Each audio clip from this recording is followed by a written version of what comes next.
चाचा जी, वाह दुनिया भाई, का इसको तो सबसे ऑस्कर बेस्ट देना बल्लेबाज चाहिए। कौन सा है? महात्मा गांधी। महात्मा गांधी महात्मा गांधी जी। ये बताओ, आपका फेवरेट क्रिकेटर कौन है? सूरजमुखी यादव। सूरजमुखी यादव है? सूरजमुखी यादव, हाँ। सूरजमुखी होता है, सूर्य कुमार यादव होता है? सूरजमुखी यादव होता है।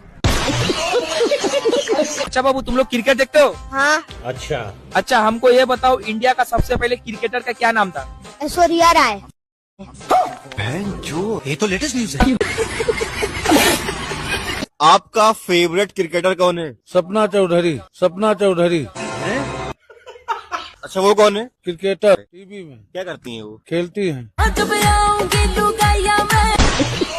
आप लोग में से क्रिकेट कौन कौन देखता है? क्रिकेट तो नहीं देखते हैं। मैं भी नहीं देखती हूँ। भाई आप देखते हो? हाँ, देखते हैं।